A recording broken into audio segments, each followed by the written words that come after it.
Dzień dobry. Pierwsza przeprawa Volvega promem dobiegła końca. Szczęśliwie zjeżdżamy na ląd. Niestety na lądzie korek. Godzina tylko na to, żeby wyjechać z portu. Jedziemy na stację zatankować, a później trzeba będzie przygotować naczepę na podjęcie ładunku. Zobaczycie, jak to wygląda trochę bardziej szczegółowo. Po ciężkiej pracy trzeba coś zjeść i zobaczyć, jak będzie przebiegać trasa. Bo tym razem mamy coś bardzo ciężkiego. No i będą ograniczenia, nawet do 10 km na godzinę. Dlaczego? Wszystko Wam pokażę. Zapraszam do oglądania i pamiętajcie o subskrybowaniu. Już mamy ten 1 000 000 w końcu. Dziękuję Wam. Zawsze możecie włączyć dzwoneczek. Jak chcecie, możecie wspierać. Jedziemy! Wszyscy kierowcy proszeni są o natychmiastowe udanie się do swoich pojazdów. Może tutaj, skoro to jest inne gabary? Chyba tak. Tam jest zielona. Dobra. Chodzi ona zielona. Coś czuję, że tam jest Volvek. A tu gołąb. Dobra. Jest Volvek. Będziemy zobaczyć dookoła, czy to jest wszystko ok, mniej więcej. Czy nie przeszkadza coś. Dobra, jest wszystko. Muszę teraz wejść z tego auta.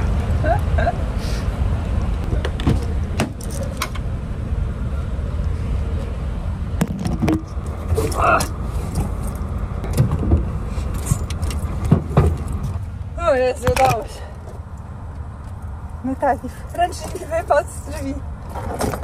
Aż kurde, no. Wszystko. Chodzę z tą pasażera, tu trochę więcej miejsca. A tu od kogoś znalazłam, dostałam prezent. O kurczę, rękawiczki. Czy ja je wyciągnę, tak? Generalnie nie jest za dobrze odpalać za szybko auta, ale moje auto ma bardzo dużo zbiorników powietrza. Na pewno są puste. Więc to chwilę potrwa. To jeszcze naczepę muszę wypoziomować. Więc zrobię minimum. Próbuję teraz sięgnąć po ten prezent.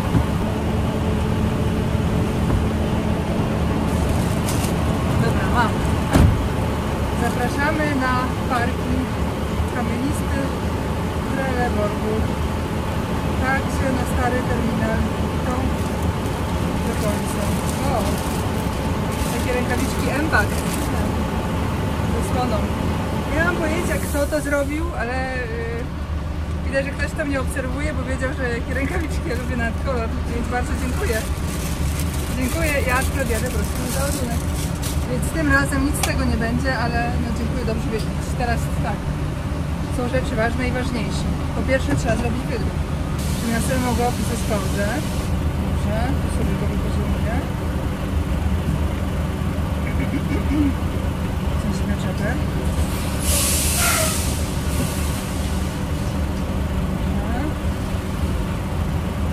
Pompę. I poziom.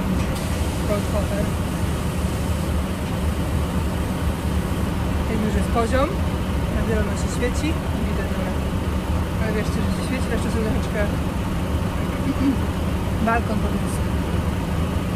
Dobrze, teraz jeszcze tylko nawigację włączę, którą mam tutaj, tą GoNav na ciężarówek, bo tym razem sobie zapomniałam mojej dużej nawigacji, więc generalnie to tak wygląda nasza trasa.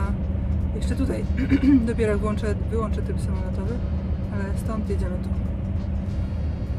Winietę mam, no dosłownie 5,56 na promie. Jakby ktoś planował pierwszy raz tym jechać, to właśnie 9 się nie da wykręcić, trzeba dzielić. I ostatnia rzecz do zachowania, bilet. Bilet jest ważny i trzeba go mieć przy sobie przez 28 dni teraz, przez to, że dzieliłam pauzę. W razie kontroli muszę udowodnić, że właśnie miałam kabinę. I że miałam łóżko. Taki jest warunek, że trzeba mieć łóżko. Muszę podzielić sobie pauzę. No właśnie, jeszcze pojazd i prom i koniec. Dobrze. No i proszę Państwa, jedziemy.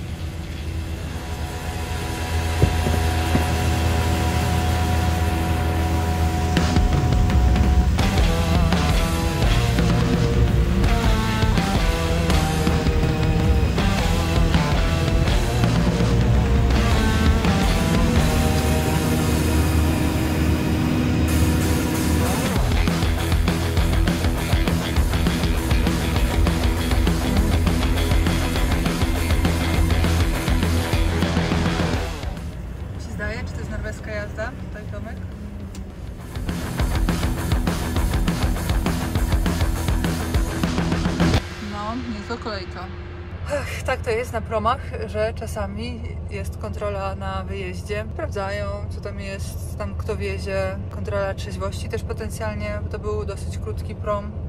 A drinki takie same. Teraz pamiętam jeszcze, jak płynęłam właśnie do Helsingor, czy gdzieś, już sama nie pamiętam gdzie, ale do jakiegoś właśnie szwedzkiego miasta. I był to taki prom chyba 11-12 godzinny na to na zjeździe. Właśnie były takie bramownice i tam każdy kierowca musiał się zatrzymać i tak dmuchać. Z daleka, ale dmuchać, żeby się w ogóle zaświeciła na zielono bramka, żeby można było wyjechać. Cały czas się tak patrzę, co ten Tomek ma taki dziwny ten zestaw, takie osie pod siebie podwinięte jakoś, a widzicie, to jest taki jakby, wygląda jakby wózek wysuwany, nie? To jest siodło, to co widać to jest siodło, czyli ja myślę, że on po prostu to sobie te osie wysuwa za siebie bardziej i się może tam wpiąć naczepą, nie? Czy w ogóle jak to jest, powiedzcie mi, jak to działa, ewidentnie jest to siodło i tu się musi wpiąć naczepą. No jakoś tak. No jestem. To musisz coś powiedzieć na ten temat korków w Trelleborgu, bo ja tutaj pierwszy raz jestem. A czy mi się wydaje, czy to Iwonka? No ja. O, ten głos to sędzia można poznać. Dzień dobry. Ja. No dzień dobry. A co tu w ogóle kontrolują? Papiery, trzeźwość czy co? A jakim do głowy, że tak powiem, krótko mówiąc. Trzeźwość też. Zależy, jakim leży. To wy tutaj jak regularnie jeździcie, coś tu musicie rozrabiać, że oni was tak kontrolują? Nie, tak jest czasami, że po prostu tylko dokumenty zobaczą się, spytają, nie dmuchanko, tylko dmuchniesz i jedziesz dalej tam. No ale jak dwa promy, to tyle ciężarówek zjedzie, dużo aut, no to takie cuda się dzieją wtedy tu. Koledzy, a mieliście kiedyś gdzieś kontrolę tutaj, jak mieliście pałkę zieloną, promową? Nie, mi się wydaje, że chyba raczej poprawnie ma zrobioną, wykonaną, no to raczej nie mają do czego się przyczepić. Nie wiem, takie są przypadki, że niektórzy po prostu przeciągają i próbują wyjechać z portu, jadą gdzieś te pół godziny czy coś, nie? I czasem się policjanci przypierdolą, że czemu nie staną w porcie, to dokładnie wiedzą, że tu jest miejsce, nie? Jak to 2 razy tylko przerwiesz na tej pauzie promowej i później normalnie rozpoczniesz, jak należy, pauza wykonana prawidłowo, no to raczej nie mają do czego się przyczepić, nie mogą za to mandatu wlepić, nie? Ja na przykład w poniedziałek miałem taki przypadek, że w poniedziałek tak o 15:30 miałem prom, scenę, wypłynęła 1,5 godziny, zawróciła się. Kapitan powiedział, że prom się zepsuł przed portem, już z powrotem już go holownik holował, trzeba było zjechać z promu, to z powrotem do biura.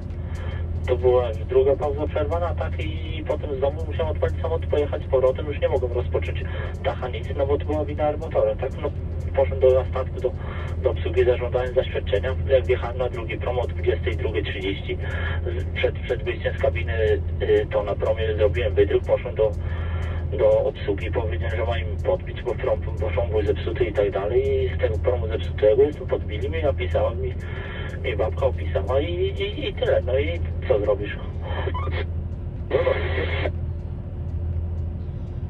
Porządnie. Ale powiem wam szczerze, że rzeczywiście jest już godzina, jak zjeżdżamy z tego promu. Jest trochę to trwa.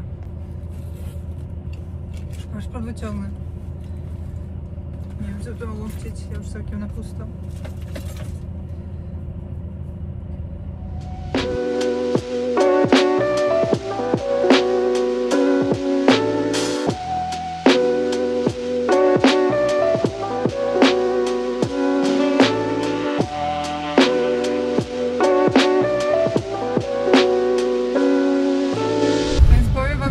Zeszło dosłownie godzina 10 od momentu, jak opuściłam prom, jak jestem już na drodze publicznej, więc powiem wam, że ostro, ale to chyba nawet bardziej niż kontrolę akurat. To... Iwonka, musisz na prawy pas, wiesz, bo ten lewy jest na parking. A, no to dzięki. Czyli ten środkowy. Tak, dokładnie, no. A, już teraz widzę, że jest parking namalowany. No dobra, dzięki. No, więc to chyba nawet bardziej niż kontrolę akurat tym razem. To po prostu, że dużo ciężarówek na raz z 2 czy 3 różnych promów i po prostu w którymś momencie się wszystko zazębiało, więc chyba przede wszystkim taki był problem. No ale dobrze, teraz mamy, proszę Państwa, 285 km do załadunku, nawigacja pokazuje 11:30, więc jeszcze na samym końcu będę się tankować, a akurat w tym miasteczku, gdzie się ładuje, Mam też stację, gdzie mogę płacić moim eurowagiem, więc idealnie się składa. Więc się zatankuję jeszcze do pełna, bo to za te 300 km zawsze jeszcze coś tam dopalę. A to już przy takich ciężkich zestawach to czasami właśnie jest tak, że człowiekowi brakuje te kilkadziesiąt litrów, żeby gdzieś tam dojechać do tankowania, gdzie mu pasuje, więc wolę... I tak będę się na pewno tankować po drodze, bo to jest za dużo kilometrów, żeby przyjechać na jednym baku, nie ma szans przy 100 tonach. No ale...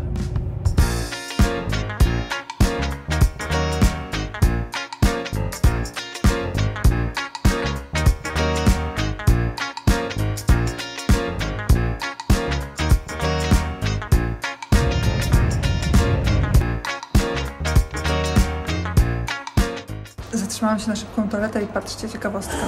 W Szwecji jest jedna wspólna toaleta. Widzicie? Wchodzi się i są takie. Jestem ciekawa, co o tym myślicie. Ja to generalnie wolę, jak są osobne. Jakoś tak, nie wiem. Czuję się wtedy jakoś bezpieczniej. Bezpieczniej i jakoś tak bardziej komfortowo. Co wy o tym myślicie? Piękna pogoda i piękny Wolwek. Piękny Goldie. I jedziemy dalej. Generalnie to widać, że Szwecja jest trochę w tyle, jeżeli chodzi o wegetację. Tutaj rzepaki kwitną, pachną bardzo mocno. W Polsce już dłuższą chwilę temu kwitły rzepaki, ale też w sumie u nas mi się zdaje, że akurat jest ta wegetacja w tym roku podobno 2 tygodnie do przodu z kolei.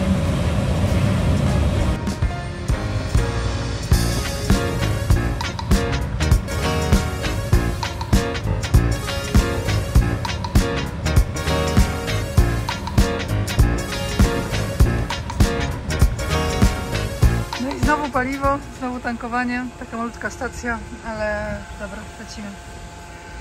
Lecimy! To nie ma czasu. Ten Wolwek jest po prostu tak piękny z tym Goldhoferem, że ja nie wiem. No i teraz od miejsca, gdzie tankuję, mam 2,5 km, 2,5 km do załadunku. Więc niestety, jak już nieraz to widzieliście,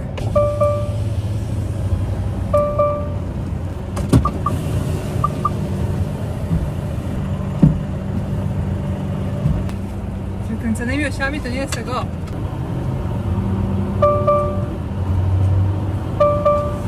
Się należy.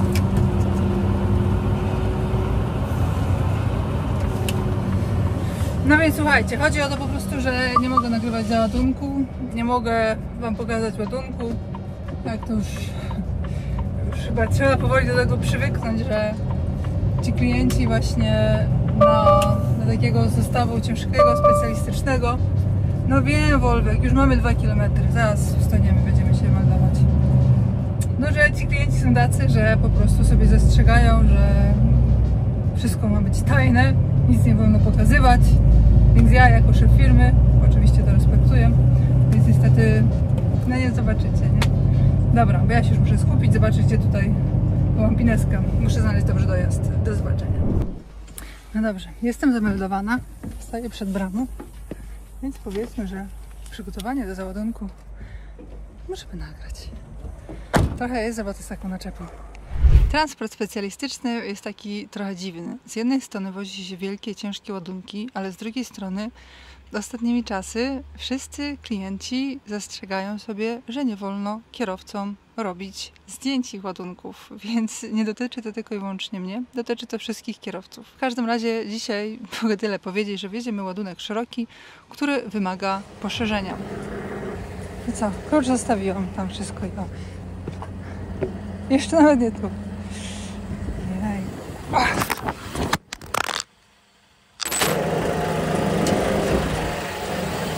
Dobra, jak jesteśmy z tej strony, to otwieramy, czyli zamykamy. 7 kg ładunek będzie ciężki. Jedna. Druga.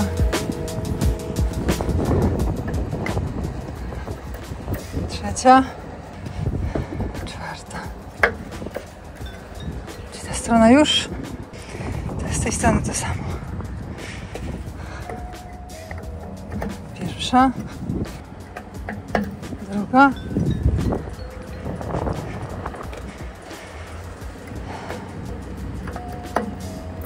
Trzecia.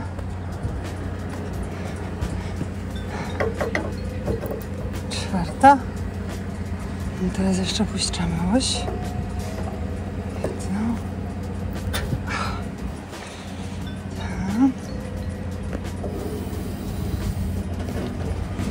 Zamykamy 7,5 i już otwieramy szóstkę. Tutaj to samo. Czyli 7,5.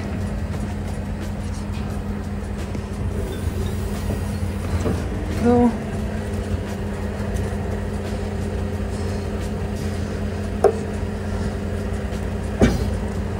No dobrze, tak. 7,5 zamknięta, szóstki otwarte.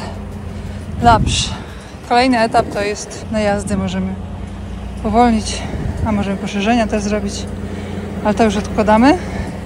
Nie miałam ostatnio za dużo zleceń na Volvega. To też powiem Wam szczerze, że jak Volveg chwilkę postał, no to wszystko pordzewiało. Wszędzie są łańcuchy, wszędzie są pasy, więc raz, że teraz trzeba wszystko poukładać, tak żeby to miało sens. Żeby przygotować taką naczepę do załadunku, to jest naprawdę bardzo, bardzo dużo pracy, no w sumie takiej fizycznej, bo widzicie, i że trzeba te poszerzenia powysuwać, trzeba wszystkie łańcuchy pootwierać, trzeba to wszystko jeszcze nasmarować, trzeba poukładać. To nie jest też tak, że łańcuchy mogą leżeć gdzie bądź, bo przecież trzeba będzie zrobić załadunek i później te łańcuchy muszą być w takim miejscu, żeby pasowały do spięcia. Trzeba te uchwyty pod gabarytki poprzynosić, trzeba deski powkładać, więc no powiem Wam, że jest co robić. Ale też dlatego ja zawsze lubiłam transport specjalistyczny, bo jak się jeździ, jak się siedzi dużo za kierownicą, no to niestety, ale prędzej czy później, a zazwyczaj prędzej, zaczyna boleć kręgosłup, więc trzeba ćwiczyć. Ale ja ćwiczyć nie lubię. No i mi się nie chce. Owszem, jak w Volvim jeździłam, to ćwiczyłam, ale tylko i wyłącznie przez to, że tak strasznie bolał mnie kręgosłup i tam była jeszcze praca do tego, ale widać, no jakąś miałam brak równowagi mięśniowej, no i pewnie dlatego właśnie, no bolał mnie kręgosłup. Jak zaczęłam ćwiczyć, wszystko się skończyło, ale ja zawsze muszę pracować. No i zobaczycie. Sami widzicie zresztą, ile tutaj jest pracy, więc kierowcy, którzy wybierają się na gabaryty, muszą mieć świadomość tego, że jest dużo ciężkiej pracy. Składając się po ostatnim rozładunku, wiedziałam, że jadę po drugi ładunek, który też wymaga najazdów, więc oczywiste jest, że nie targałam ich na balkon, na sam przód naczepy, tylko zostawiłam na tyle. No i ostatni element układanki to jest poukładanie wszystkich poszerzeń, czyli tych drewienek, tych desek. To nie są takie, wiecie, deseczki, każda deska waży. One mają kilka różnych długości i pierwsza i ostatnia po każdej stronie są krótsze, więc też trzeba sobie je dobrze przyporządkować. Te najazdy u mnie, te poszerzenia w ogóle u mnie maksymalnie mogą mieć 3,39. W sensie, że cała naczepa na maksymalnym poszerzeniu może 3,39, ale to oczywiście oznacza, że potrzebowałabym ogarnąć dodatkowe deski, których ja nie mam, bo jakoś tak się składa, że na razie nie było takiej potrzeby, więc póki nie ma potrzeby, no to jeżdżę na tym, co mam. No i tak większość przewoźników ma i jakoś sobie no każdy z tym radzi, chyba że się zdarzy klient, który z wyprzedzeniem da znać, no to być może kiedyś trzeba będzie ogarnąć jeszcze dodatkowe deski pod poszerzenia albo jakoś inaczej to załatwić. No w każdym razie, jak będziemy mieć już wszystkie poszerzenia, będzie podłoga szeroka, to prawie, że wszystko będzie gotowe. No i jeszcze na sam koniec smarowanie łańcuchów. Zawsze lubiłam to robić, zawsze lubiłam, jak mi grzechotki fajnie chodziły. No i nie ma co ukrywać, jak są dobrze wysmarowane grzechotki, to załadunek przebiega wiele sprawniej i dużo szybciej się zapina te łańcuchy, jak wszystko fajnie chodzi, więc no, nawet biorąc pod uwagę to, że chwilę ich nie smarowałam, no to bierzemy WD-40 i smarujemy, tak żeby to wszystko pięknie chodziło. Pewnie się dziwicie, o co chodzi z tym mierzeniem wysokości, ale no generalnie o to chodzi właśnie, że to jest już zawieszenie hydrauliczne. Ja nie mam poduszek pneumatycznych. Pneumatyka to ja mam tylko do hamulców, a tutaj już jest hydraulika. I lewa strona może być znacząco wyższa lub też niższa od prawej. Przód może być inaczej ustawiony niż tył. Tutaj praktycznie można wszystko.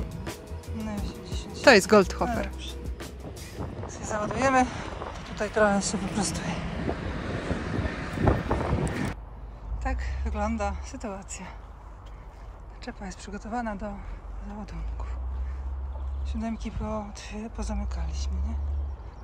Tu jest wszystko równo. Tu też.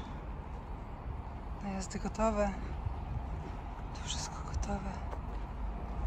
Dobrze. Powiem wam szczerze, że się z tego wszystkiego zmęczyłam i zjem sobie bigos. Ale że jest ciepło, to mi się go nawet nie chce grzać. Takie oczy dobre. Dobra. Wszyscy ostatnio mówią o tym chłopaku. Powiem wam, że też mam zapas i wciąż preferuję jakieś świeżo przygotowane jedzenie, ale tak teraz to mi się nie chce rozkładać kramu. Jeszcze nie było zakładania łańcuchów, już mi ręce drżą. Dawno bigosu nie jadłam strasznie. Jeszcze mam jeden bigos w ogóle w lodówce od mamy, taki duży słoik litrowy. Tamten jest za duży, jest zimny, a to jest w ogóle leżało w schowku pod łóżkiem, więc nie jest takie całkiem zimne. No dobra, cały czas czekam, ale w międzyczasie już sobie wstępnie ustawię nawigację. Dostałam zezwolenia. Mam bardzo dużo mostów, na które muszę zwalniać. Nawet do 10 na godzinę, bo to będzie tutaj 100 ton. Więc powiem wam, że wesoło. Mapę nie pościągałam sobie. To jest... Dodaj. I teraz tak, Europa. Danie. Ściągamy Danię. Danii. Resztę mam pościągane, tylko tam trzeba ewentualnie update'ować, ale to teraz już sobie nie będę robić. Za dużo by mi to pobrało danych. No dobrze, mamy już Danię aktualną, więc teraz wracamy. No dobrze, więc jedziemy właśnie do Bremerhaven. Więc tak wygląda ta trasa na ten moment. Teraz sobie ustawimy tędy i tędy. Albo zrobimy w ogóle wjazd. To będzie dla mnie ważne. W którym momencie, gdzie jest wjazd.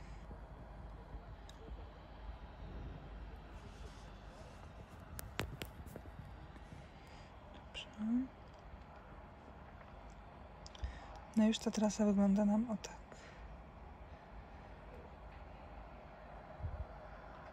No i to już tyle w tym odcinku. Mam nadzieję, że podobał wam się powrót do transportu ciężkiego. Przed nami będzie jeszcze załadunek, cała trasa, jazda, ale to już w kolejnym filmie, dlatego subskrybujcie kanał i pamiętajcie, że możecie również wybrać opcję wspierania, a dzięki temu można zostać wyróżnionym na końcu wideo. Dziękuję za oglądanie tego odcinka, a szczególnie podziękowania ślę do Aeron Lada, Manuel Ceresoli, Manu CC VIP. Dzięki i do zobaczenia.